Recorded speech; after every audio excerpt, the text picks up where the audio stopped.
we are going to discuss today about the various effects of massage. Ang mahalaga ito na maunawaan natin na may mga, aside from the fact na nakaka-relax, no, marami po siyang mga sub or underlying na mga effects na pwede natin makakitaan ng mga pointers para bilang dagdag po yan sa ating mga client pag sila ay nasa particular na condition, at mabigyan po natin sila ng mga idea kung ano yung mga benefits. But briefly speaking, alam naman natin sa lahat na ang isang napaka-prevalent, no, napaka-common na dahilan ng pagmamassage si relaxation. Katulad halimbawa, ako in my experience dito sa Jensen, alam nyo, kagabi nung lumabas na ako sa area, punta ako dun sa malapit sa 7-Eleven at nagulat ako kasi for the first time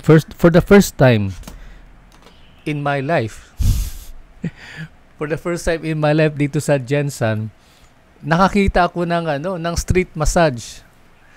Malapit lang sa area namin. So sabi ko, ano yun? Bakit ang daming tao doon? Medyo madilim yung area, nasa kanto siya ng street, and then nandun napakadaming, shall I say, hindi naman talaga madami, pero there are, I think, kung di ako nakamali, mga 8 mga clients na minamasahe at nandun sa corner. So why is that? Simply because doon natin makita na ang hinahangad ng mga tao, ang iba ay ang relaxation. And probably kasi nasa labas yung setup, mas mura yung rate. Okay. Ang pangalawang possible reason kung bakit ang tao ay nagpamamasahe ay yung kanyang kung siya ay dumadaan kumbaga may nararamdaman siyang pain, no? May mga sakit na nararamdaman sa katawan. Ganun 'yon, no? Massage can provide relief from acute or chronic pain by increasing blood flow, promoting the release of natural painkillers, which are endorphins, and many others. Ang pangatlo is improved blood circulation. Ito yung pinag-usapan na natin dito, ay yung mga general o generic na mga effect ng massage or benefit ng massage, no? Improved blood circulation, and then enhanced flexibility. Ito yung range of motion. Siyempre kapag namasahe ng maigi, naging bumabalik yung flexibility nung katawan ng client. And then nabawasan din yung stress, no? Stress reduction, and improve sleep, and then yung emotional well-being ay gumaganda, na-enhance, and so on and so forth. Now, yun ay iilan lamang sa mga benefits na or effects na massage na ating makikita. But here, sa susunod na mga slides, makikita natin dito ngayon ay mahimahimay natin yung effect na massage based on the organ systems. Okay? Ayun po. Let's take a look at that. Medyo may konting problema lang kasi dapat nauna tayo sa physiological, no? So, I think for a while, mukhang nagkamali ako ng slide, ha? Bakit nasa psychological na? Let me check.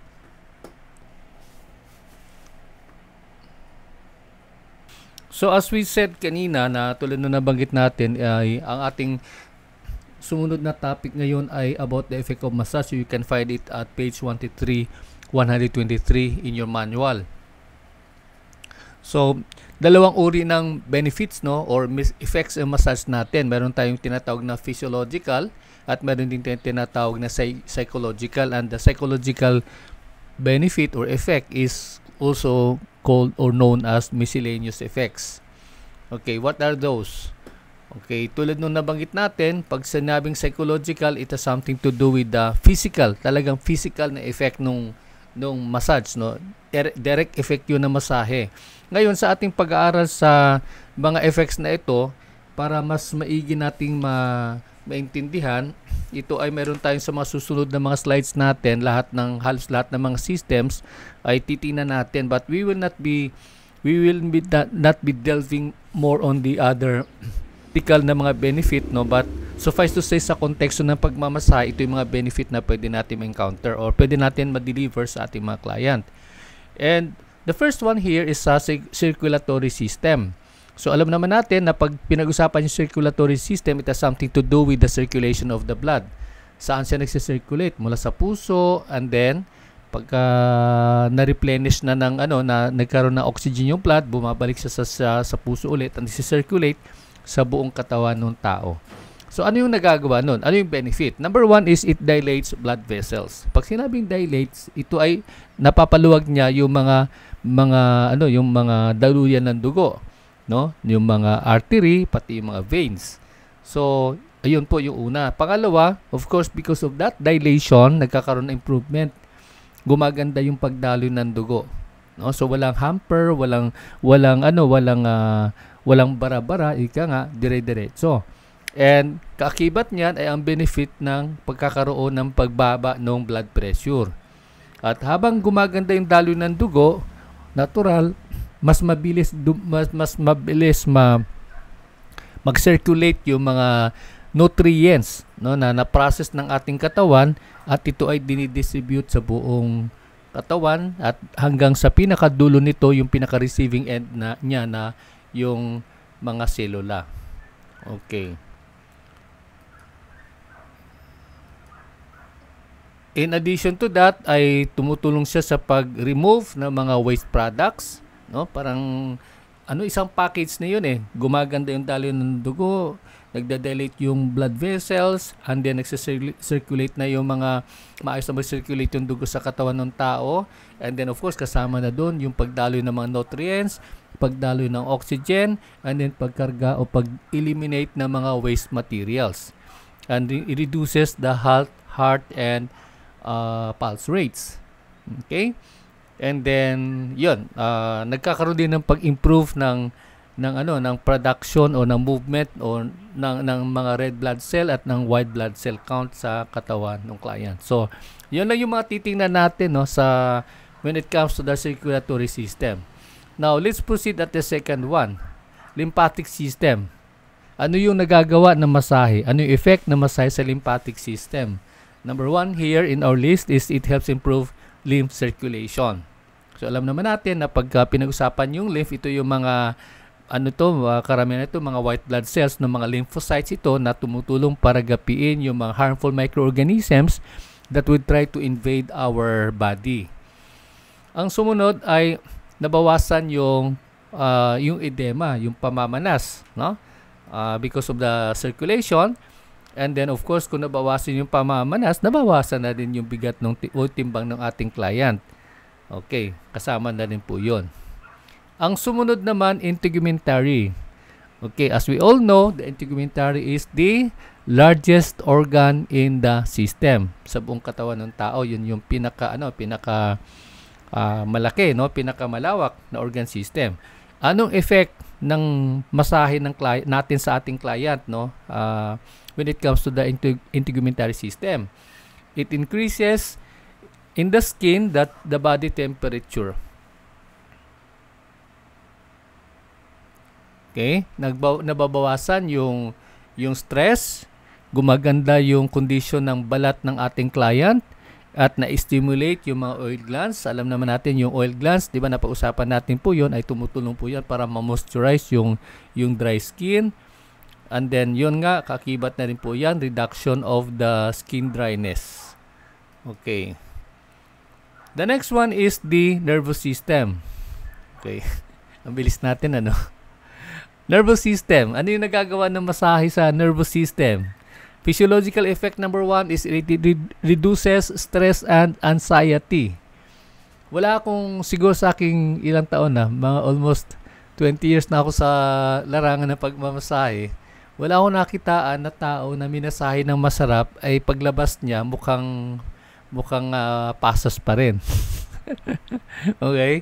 Karamitan, pagka pumapasok na mukhang pasas, lalo pag masarap yung masahe, pag lumalabas si client, ano na yung mukha niya? Hindi na siya nagmumukhang pasas. Nagmumukha na siyang ubas. Ayan. Yan yung, yun yung nagagawa ng ating masahe.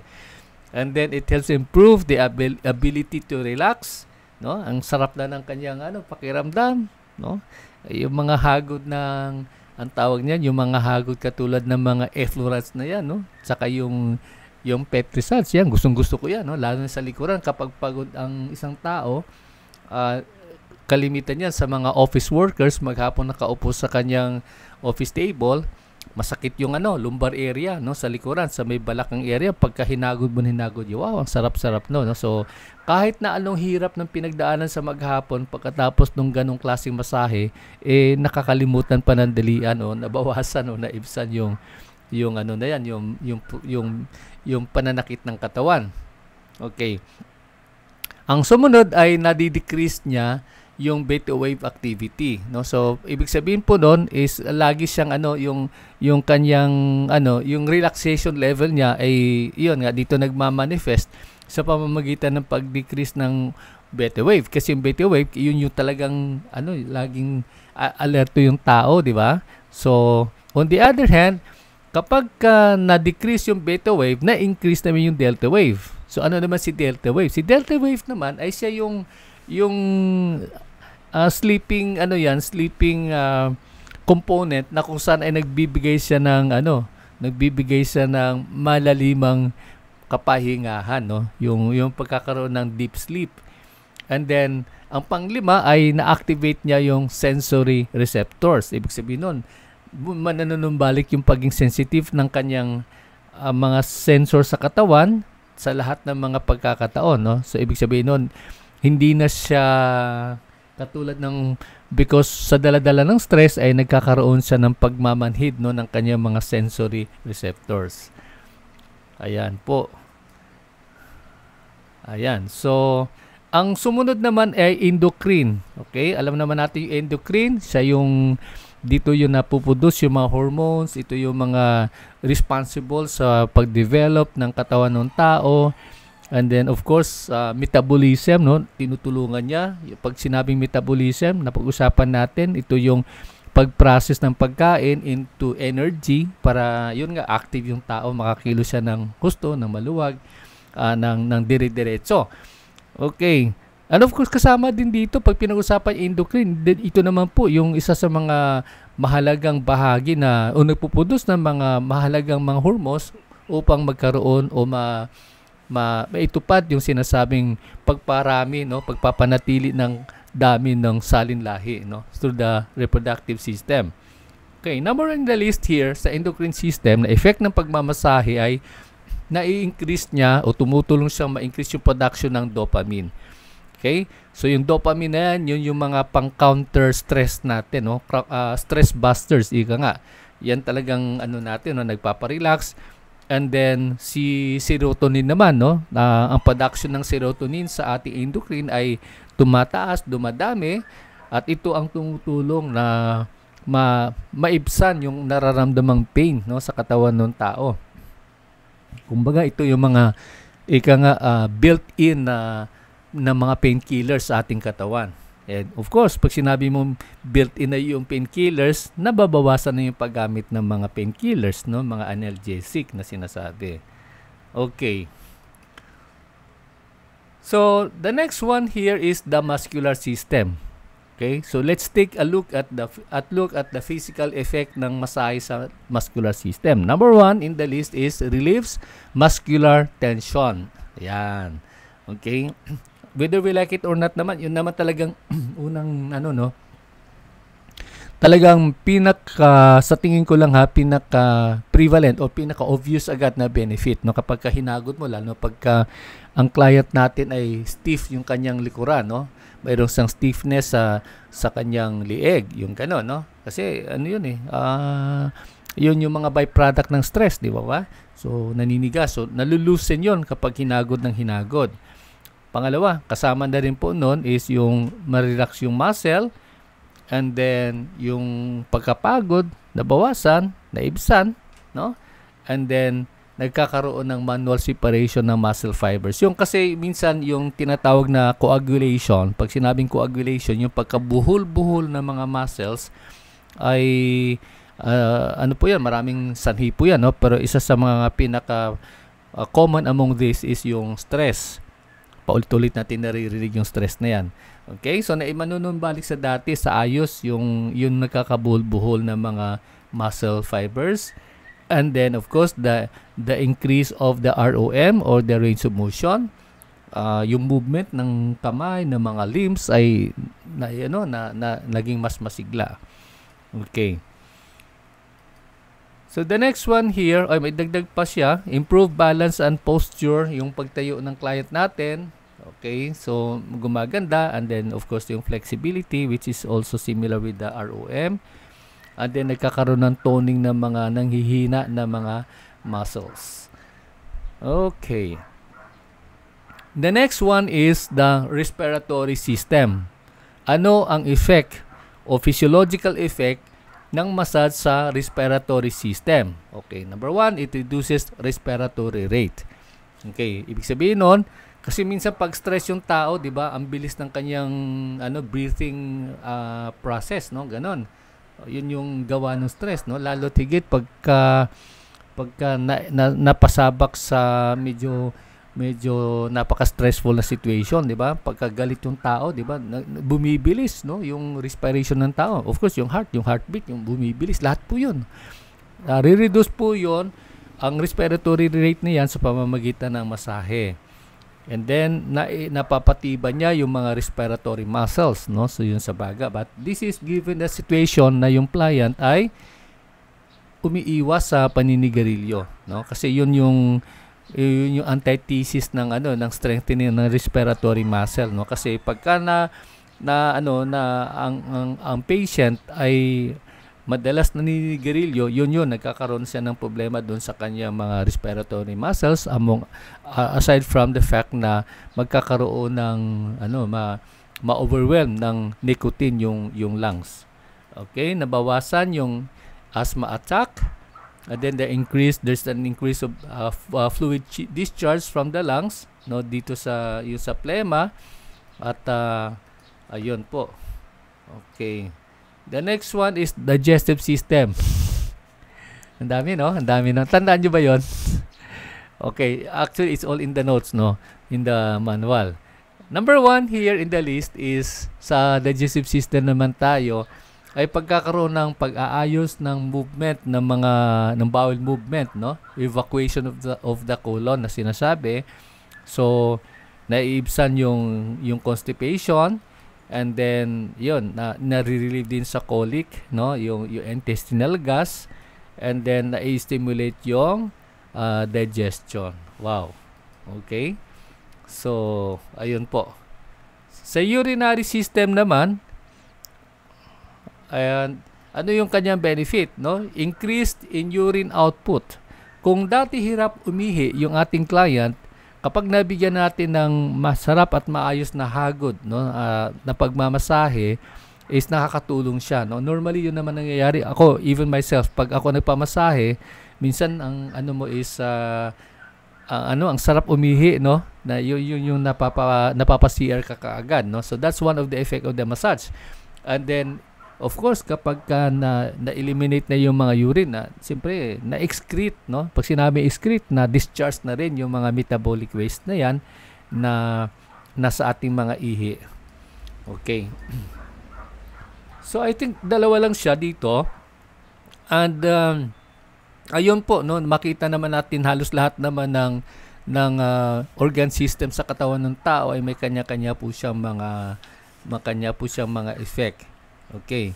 So, parang self-explanatory naman siya, no? Na malinaw naman yung natin, yung kanyang mga effect doon. So, we will now proceed. Balikan na natin uli yung kanina, which is na tumalong kasi tayo agad sa physiological, no? So, kung this time, tingnan naman natin, ano naman ang other effect, no? Aside from the physiological, which has a direct effect, ano naman yung tinatawag nating miscellaneous effect, no? So, labas muna tayo uli.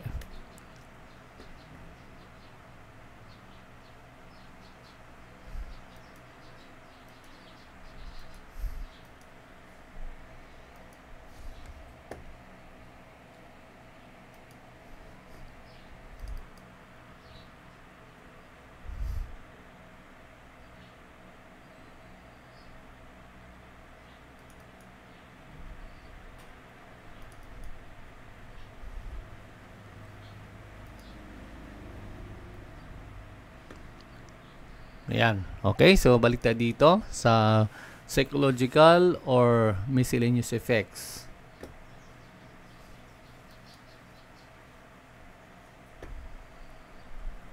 Okay. So reserve nyo lang yung mga questions later, no, para gawin lang natin medyo mabilisan lang po ito pas makarami po tayo. Okay. Sandali ah. Okay, good. So tuloy tayo. Okay, so there you are. We said kanina maraming benefit, no, marami tayong benefit na na-encounter doon sa physiological. Now, let's take a closer look naman sa psychological or miscellaneous effects. Okay, psychological or miscellaneous effects refers to the impact that receiving a massage has on a person's mental and emotional well-being. So ito yung kanyang yung effect nito ay nararanasan o nararamdaman ng ating client doon sa kanyang mental at sa kanyang emotional na katayuan. Massage therapy does not only have the physical benefits but it also have significant psychological benefit. Okay. And then what are those? Number one, makikita natin sa list is the reduced fatigue and increased vigor. So kung tingnan nyo kanina, 'di ba? If you notice doon sa muscular system, 'di ba, nare-relax yung mga muscles, yung ganon, no? So ito naman yung nararamdaman ng client, no? So when it comes to giving the massage after an hour of treatment, yun yung naranasan ng ating client, and then gumaganda naman yung kanyang sleeping pattern. In fact, makikita natin sa indications later on when we discuss about the indications and contraindications na when it comes to persons suffering from what condition, yung insomnia, yun po yun, no, nakakatulong po yung masahe natin para ma-improve yung pagtulog ng ating client. Number 3, reduces job-related and post-traumatic stress. Again, pumapasok naman yung mga stressors na yan, no? So, nababawasan. Now, I would like to just make a qualification. Pag sinabi kasing stress, hindi po nangahulugan na masama ang stress per se, no?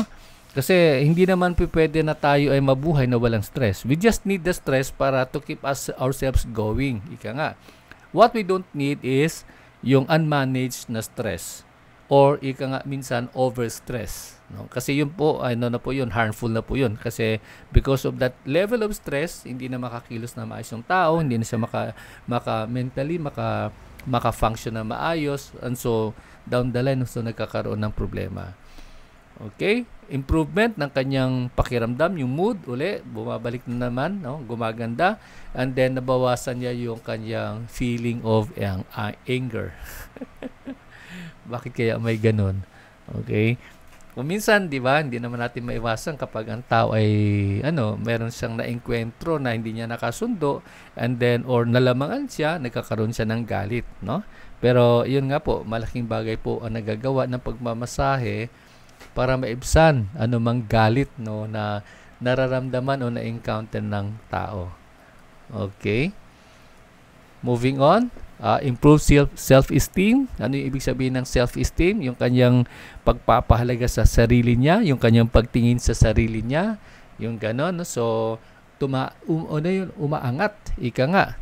Kasi pag once na bumaba yung self-esteem na yan, di ba, ang feeling ng tao, minsan yun yung effect ng depression, di ba, yung effect minsan ng isolation, and then ayaw na makipag-mingle sa ibang tao, no? So because of the improvement ng self-esteem na dulot ng pagmamasahe is bumabalik yung kanyang sirkulasyon dun sa kanyang immediate circle of friends. The next one is easiest communication and expression. So because relieve yung stress, gumaganda yung kanyang self-esteem, naturalmente ang kanyang ability to communicate has improved as well. Then, improvement ng lifestyle habits, no? So, tahi na po yun, no? Lahat na po yun, kabit-kabit na po yun lahat. Increases physical well-being and reduces touch aversion and touch sensitivity. What did I say that? No? Bakit nailagay dito na reduction of touch aversion? Well, kung titingnan natin na maigi, minsan kasi ang reason bakit ang mga tao, may mga tao, sa totoo lang po, no, may mga tao na ayaw nila magpahawak, ayaw nila magpamasahe, no? Yun yung sinasabing touch aversion. They tend to be to detach from these things, no? At ayon sa mga napag-alaman natin, ang isa sa mga probable reason is because of may mga traumatic past yung tao, no? Lalo na yung mga yung mga rape victims, no? Kasi because of rape, no, nagkakaroon sila ng trauma on anything that has something to do doon na mga touch na ginagawa ng ibang tao. Okay? So yun po, nakakatulong po siya bawasan at maibsan. In my own personal experience, marami na akong nakitang gano'n na nung una talagang mga reason pa nga, 'di ba, nakikiliti, yung gano'n, no? Talagang very sensitive. Pero habang tumatagal, nasanay na yung kamay o yung katawan ng client natin sa ganitong hagod, sa mga ganitong strokes, dahan-dahan na iibsan. And with that, na-enjoy nila yung benefit, magnificent benefit, ika nga, ng pagmamasahe. Yan, increased academic ability, no? Yung because relax na yung mindset ng tao, so pagdating na sa mga mental work, medyo nakakayanan na agad. Kaya kayo habang nagre-review kayo for the examination, yan, asahan ninyo na kapag kayo nagpamamasahe, nakakatulong po yan na maging mas matalino po kayo. Yan. Pero let me warn you, hindi naman po dahil sa kayo nagpamamasahe, baka mamaya hindi na kayo mag-aaral, hindi na kayo masyado magbabasa. Like kung sinasabi, number 1, ang AUSA, meron tayong 100% passing rate sa ating oral practical examination. Pero I will not delve on the academics kasi sa academics, sa theoretical, sumabay tayo sa overall rating nationally, no, na hindi, sa tingin ko, hindi masyado ganun ka-inspiring. At in rate, yun po yung kinukuha natin dyan is when it comes to studies na nagawa in the past, yun po nakakatulong po siyang maging sharpen yung mental acuity, yung ability ng isang tao. And then yung kanyang level of alertness, kaakibat po niya yan. And then napakaganda o satisfactory na emotional need ay natutugunan. Okay. So ayun po. I would like to just share a little about this, no, yung emotional need na yan. Kasi po, in the past, kasi sa mga lectures ko, like yung nasabi yan, when it comes to massage, sinasummarize ko yan sa tatlong benefit. Tatlong benefit. Ano po yun? Number 1, pag sinabi natin benefit, like yung sinasabi, yung physical. The physical benefit, generally, it has something to do with improvement of blood circulation. Blah, blah, blah. Ganon, di ba? Pangalawa, yung emotional benefit. Yung emotional, yung tulad sinabi natin, psychological benefit, yun, no?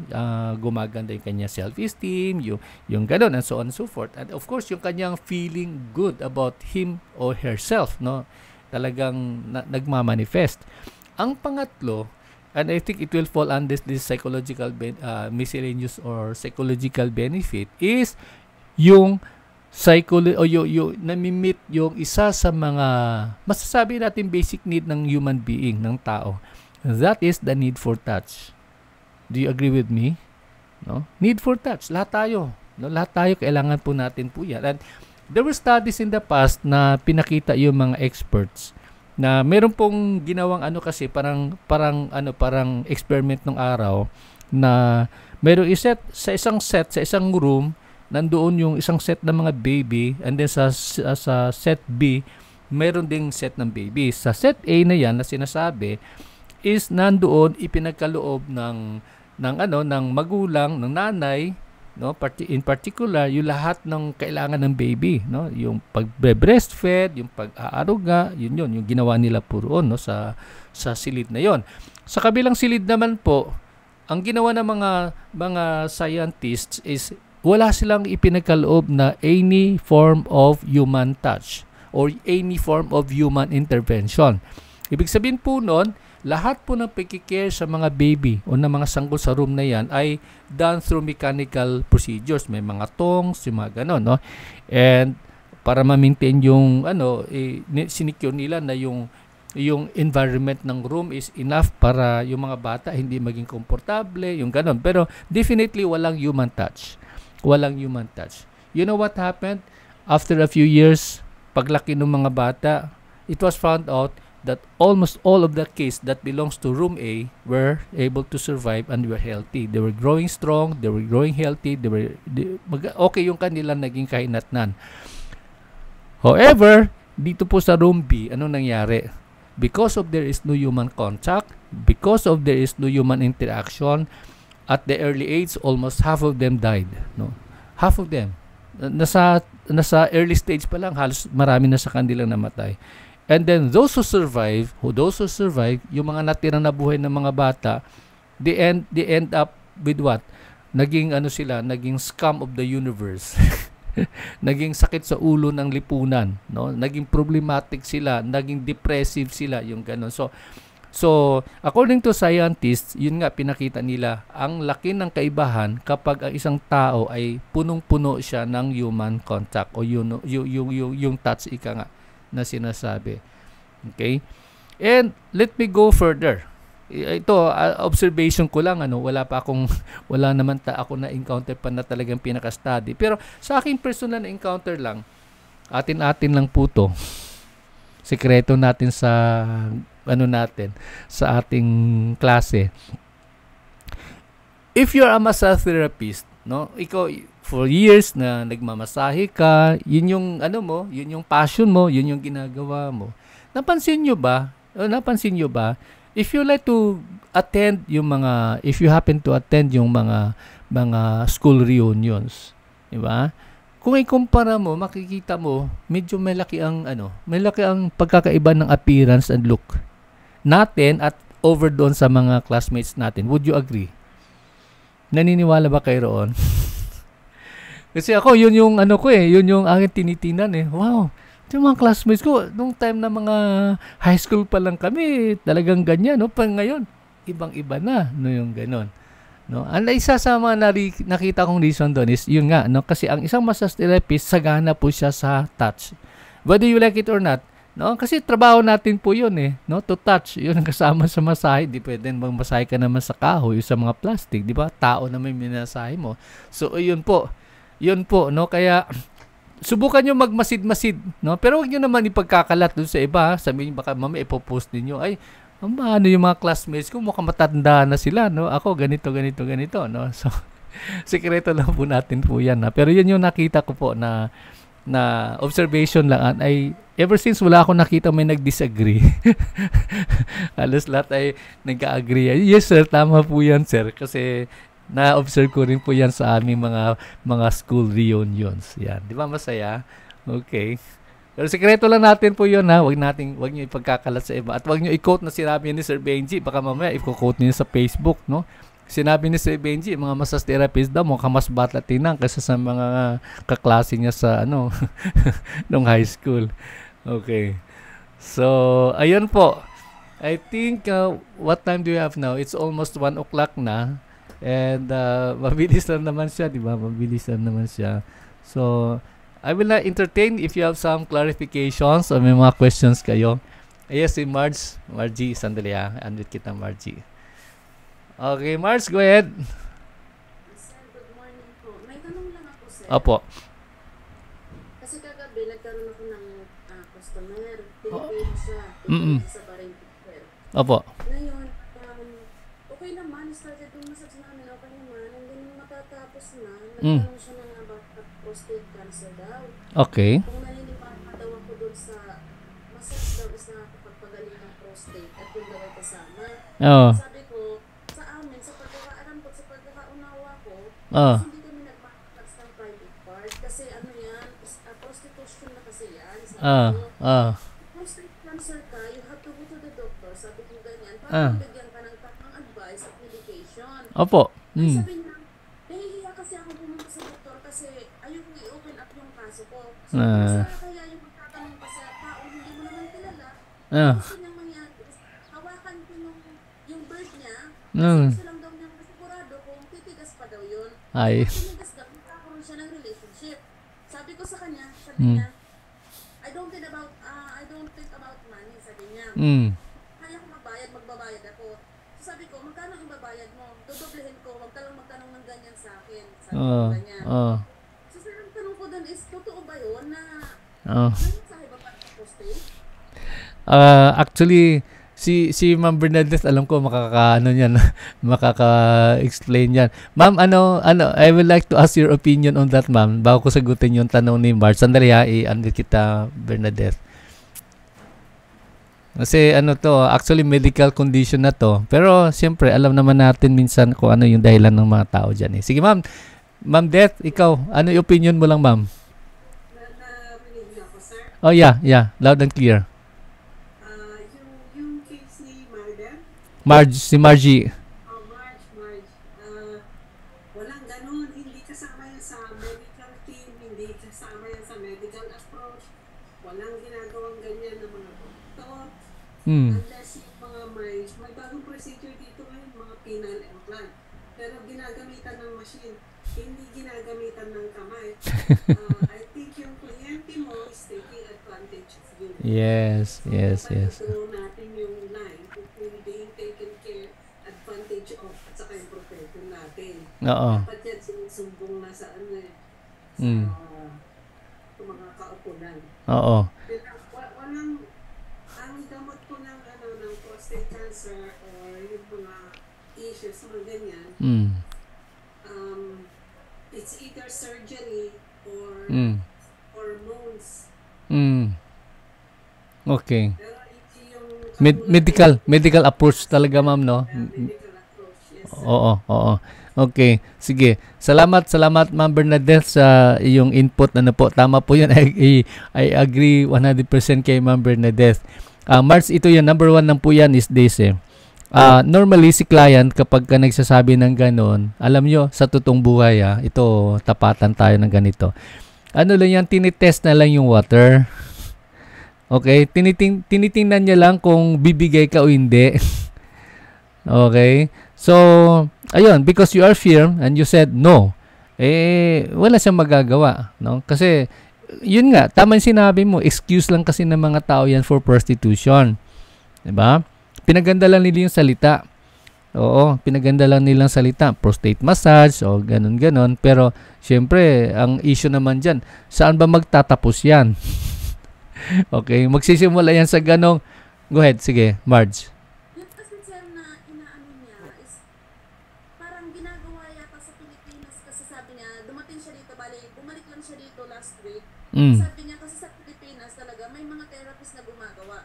Sabi ko, sir, alam niyo ba na kapag licensed therapist ka at gumawa ka ng ganito, may tendency na mabawi yung lisensya mo sa'yo at mawalan ka ng license para magtrabaho sa massage therapist. Yes. Ngayon, sabi niya sa akin, ayoko nang wala akong alam sa mga ganito, pero dahil sa mga experience ako, kaya gusto kong itanong sa'yo kung pwede ba. Sabi niya, magbabayad ako kahit magkano. Ay sabi ko, magkano ibabayad mo? At dodoblehin ko na lang. Tapang mo. Okay. Sige po. So, yun po. The info is na sabi niya sa akin, in-stock niya na, sabi niya, sige, magkano kailangan kong bayaran yung sa massage na, sa normal massage talaga. Binayaran niya ako, iniwan ko na siya, kasi balak siguro ni John. Sabi niya kasi sa akin, sir, ang problema daw niya is lagi siya nagmamasturbate. So ngayon daw, hawakan lang daw niya, and then, saglit lang siyang tatayo, and then wala na. So gusto daw niya masubok kung talagang gumagana pa yung bago daw siya magkaroon ng relationship. Okay. Diba? Absurd ng kanya mga reason. Sabi niya kanina kung gumagana na, pero sabi niya naman nagmamasturbate siya madalas. Di posible naman hindi gagana yun kung madalas siyang magmamasturbate, di ba? So talagang ano lang yun, ika nga, tell it to the Marines. No, tama yung ano mo. Kasi ang alam mo, ang danger lang niyan, ito sa side naman natin ng mga massage therapist, minsan kasi yung mga client, di ba, mahilig magsabi na huwag kang maingay, sikreto lang natin, yung ganon. Ako, huwag kang maniwala sa ganon. Kasi ang lalo na kalalakihan ganon, di ba? Paano yan yung ego tripping yan no? Pag nag-iinuman yan, nagkukwentuhan yan, no? Tapos mamaya-maya pinag-uusapan na kung sino yung mga naging nila, no? Naging anong tawag noon? No, meron sila mga adventure, no, mga sexual adventure. So without you knowing it, napag-uusapan na kayo di ba? Pinag-usapan na tayo yung gano'n, kasi alam mo si ganito, si ganyan, hindi nagugulat ka na lang. O minsan pa, worse yun, merong group chat kasi yung mga yan minsan no? Sa Manila, meron yan for a time, no? Meron isang group chat na yun lang pinag-usapan kung sino-sino yung mga massage therapist at nagkaroon sila ng good time. yung ganun yun, no? So I think na stop na yun kasi na-report yun sa mga authority, and I think pati sa Facebook yata na ano yun na ano yun na parang na isolate yung gumagawa ng ganun. But what I'm saying here is yun nga ang delikado, no, yung pinag-uusapan without you knowing it. Ako, ito atin lang ha. Share ko lang sa inyo. Ako naman sa case ko, meron akong experience ganito. Kasi nung araw, yung ating AUSA nasa Quezon City, nasa Quezon Ave, no? So talagang major highway, dinadaanan ng mga tao. Minsan napapagawin ang GMA7 kung napanood nyo ako roon, na-interview ako sa GMA7. Kasi yung location ko along the highway sa Quezon Ave. Anyway, so one time, kasi ang setup is school, no? So yung aking school, talagang malinaw sa labas. Handspring Therapeutics pa yung pangalan ko nung araw, yung ganon. So it's very clear, it's a school. Pero mayroong pumunta one Saturday, nagpa-massage. No, nagpa-massage. So, at that time kasi wala naman akong klase, wala akong activity. So pumayag ako. Ano to lalaki to, pumayag ako. So minasahe ko siya, no? 1 hour Swedish. Okay. Alam mo yung one Saturday, halos every Saturday, no, na ulit-ulit na yon. Kasi mag-isa lang ako pag Saturday. Wala naman kasi ng time na yon set up ko, doon din ako nakatira, no, sa nearby area. So ganoon hanggang sa maya-maya friendship na kami, no, kasi lalaki nga, no. Wala din akong malay kung ano talaga yung ano niya, yung kanyang layunin. As mandang uli, ayun na, no, kung saan-saan na kami nahantong, no, invite niya na ako sa mga sauna, yung mga ganun. So hanggang sa eventually, yun nga, naramdaman ko iba na, no. So yun nga yung sinasabi natin na yung encounter na yon, actually nag-lead siya sa napakadaming query, no, napakadaming query. Nagugulat na ako, saan ba nanggagaling tong mga to, no? Huli ko na napagtanto, siguro sabi ko, mayroong ka-group chat itong tao na to na na siguro sinare niya doon sa mga meron ako nakilala, ganun. Lagi lang siya mag-isa doon sa school niya, yung ganun. Ang dami ko nang hanggang sa, alam niyo ba, ang pinaka-worst na nangyari there was one time, nagme-message na sa akin, magpa-hotel service, no? Siyempre, bata-bata ka pa noon, excited ka pa sa industry, yung gano'n. Wala, pinatulan ko yun. Kasi lalaki naman di ba? Ayun, ito masaya. Nandun na kami sa hotel, malaking tao. Talagang malaking tao. Siguro, height niya mga 6, no? Tapos, mabigat, malaking tao. So, nung nagmamasas na ako, kasi hotel service, nagmamasas na ako ganun, wala naman siyang kakibo-kibo. Okay lang. Pero ito masaya. Nung natapos na yung 1 hour, hindi ko alam kung nagtutulog-tulugan siya o ano. Basta ginigising ko na siya. Sir, sabi ko na, tapos na yung masahe. Ganun. Tapos, ganun ba? Tumihaya na siya. Tumihaya siya. Tapos sabi niya, pwede bang, paki-massage mo dito? Nagpaganon siya, no? Nakatihaya na siya ng ganon. Lumapit naman ako. Saan po, sir? Sabi niya, yung dito, yung tinutuloy yung kamay niya. Alam niyo, paglapit ko sa sinunggaban niya na ako. Hinila niya na akong ganon. Sabi ko, sir, wag, sir. Sir. Ayan. Mas yung sinabi din sa akin, wag kang mag-alala, dudubling ko yung bayad. Gumanon na siya. Sir, hindi po. Pero awa ng Diyos, di ba? Kasi ang mga yon, takot naman sila kapag magre-react ka no? Yung sinasabi ko, siyempre pag ni-report mo yun sa front desk, delikado siya, mabablacklist siya or pwede siyang i-report sa barangay, yung ganon. So, yan yung sinasabi ko na talagang magkakasubukan.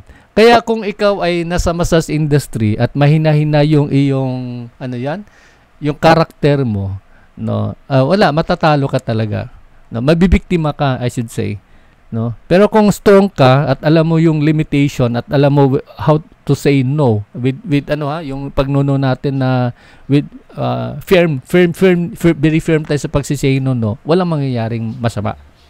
Okay? Pero kung sinasabi mong no, pero nakangiti ka, sir, wag, no, sir, wag, yung ganon, wala. Talagang, di ba? Sir, wag dyan, sir, dito. Wala, delikado yun. Okay? So, iyon yung... Hindi lang yan, sir, dyan sa Pilipinas meron yung mga lalaki na parang may group chat. Kasi yung employer ko dito nung 2019, nagtrabaho ako pa, business partner siya, parang business partner lang nung pinaka-employer ko, yung silang lalaki eh. Ngayon pinapunta ko sa bahay ng business partner niya para magmasahe. So, yung lalaki, pinaalis yung asawa. Kami lang yun nasa bahay sa madaling salita. Ay, Arab yun.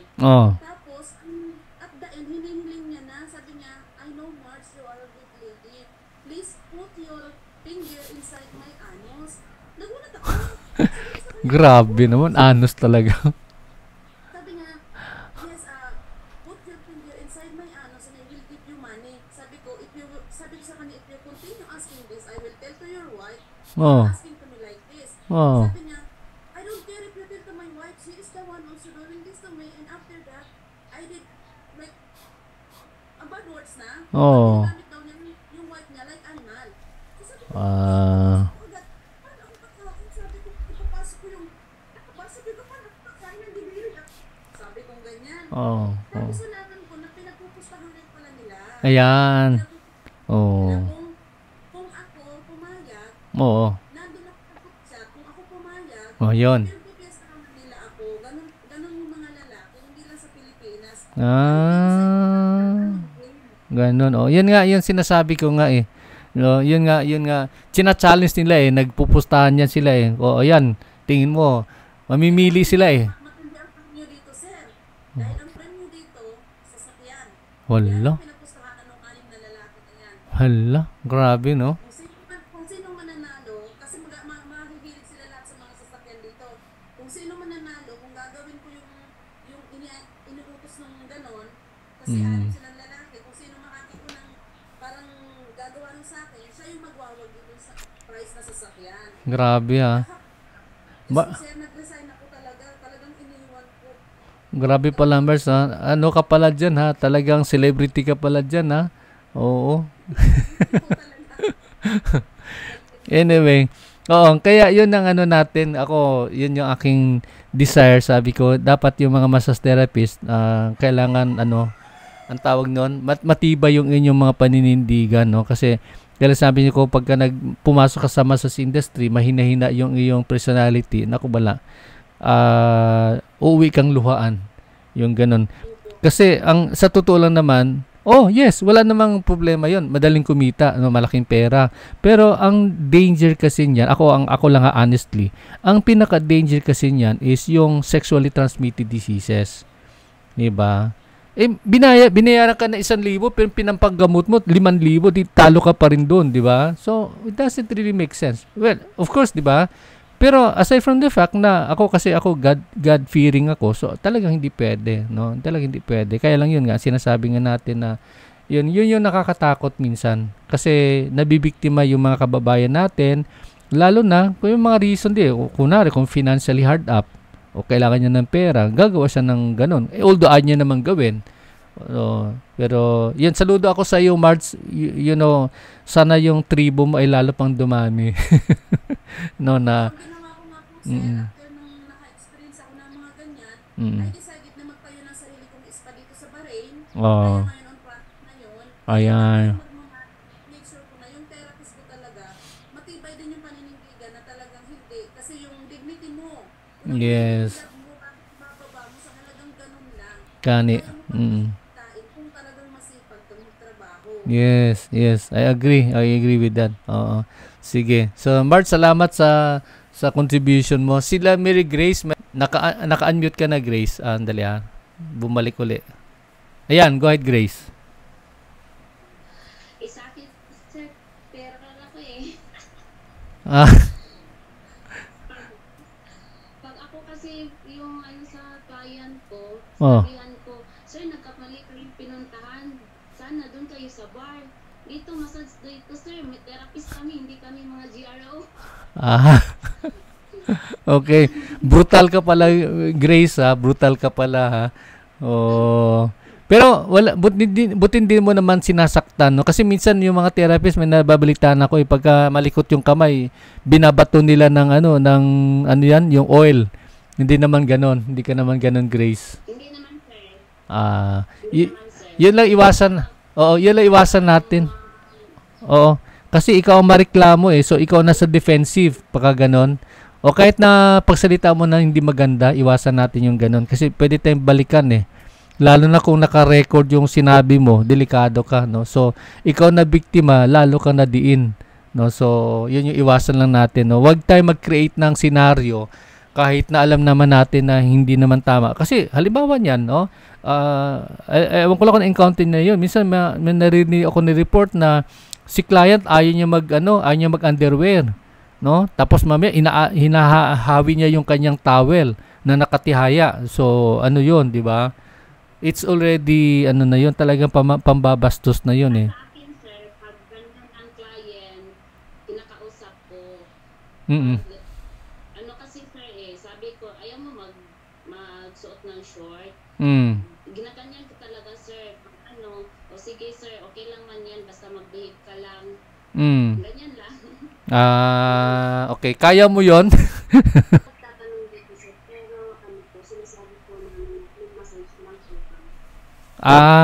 Okay. So that's very common, no? Very common kahit nasaan may mga taong ganon na nangungulit minsan.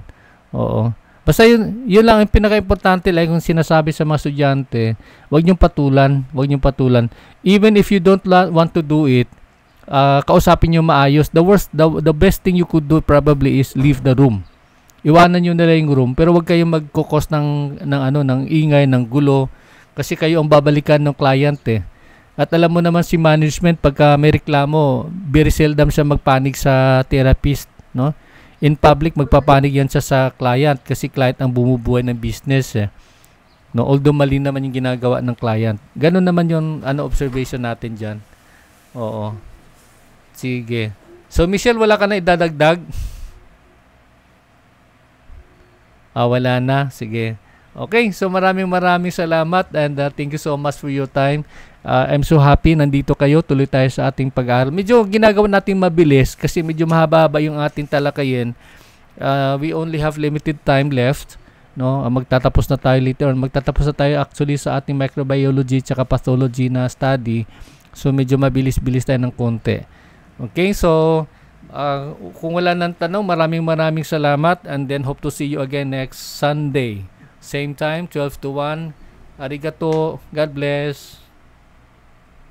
Thank you.